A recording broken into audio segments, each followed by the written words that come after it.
This weekend I watched Guillermo del Toro's Frankenstein, his long-held passion project that he's been developing for years and years, producing a completely faithful and authentic original version of the great novel, the first science fiction novel, effectively.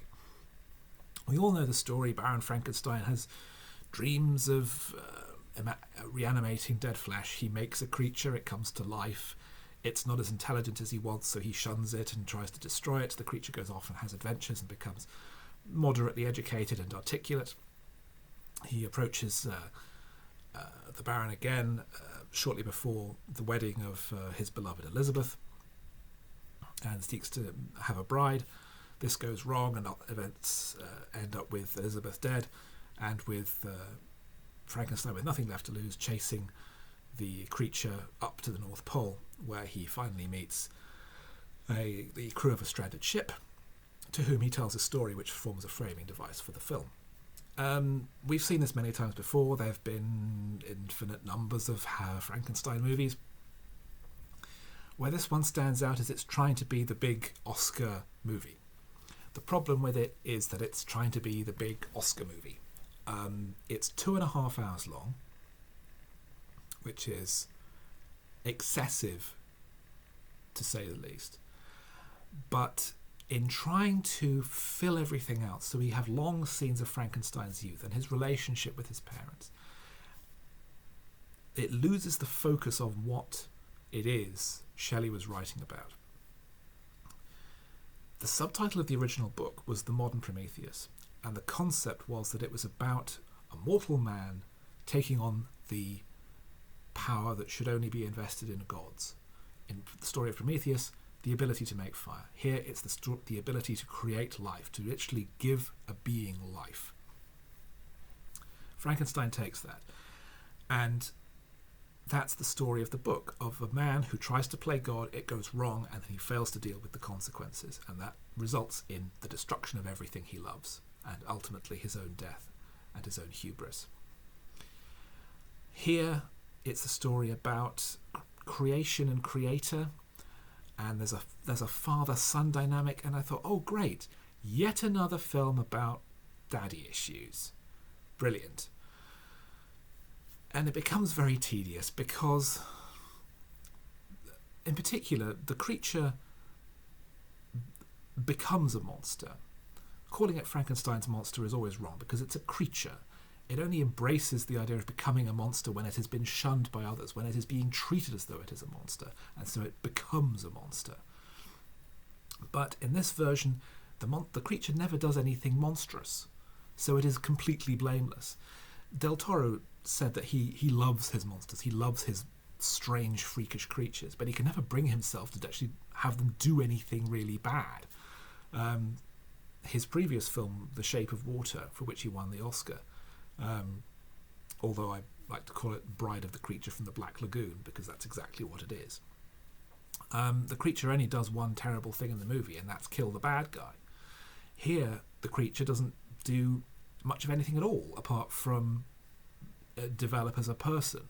So he never becomes a monster, so the idea of him being this thing never really works, and the resulting subtext of the movie never works. It's paced very poorly. So we do have those long sequences of Frankenstein's childhood. We have an extra. We have a Frankenstein younger brother. We have his benefactor, played by Christoph Waltz. All these extra characters added in to pad out and fill out the movie.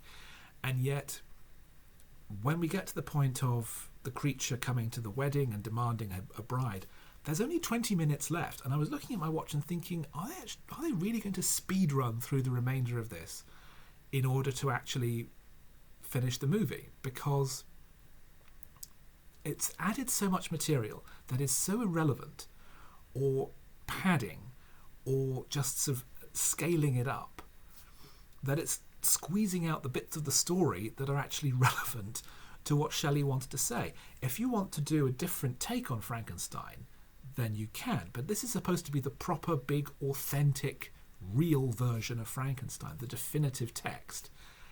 But it isn't, because Del Toro is far too busy adding in bits of his own that don't generate any extra value.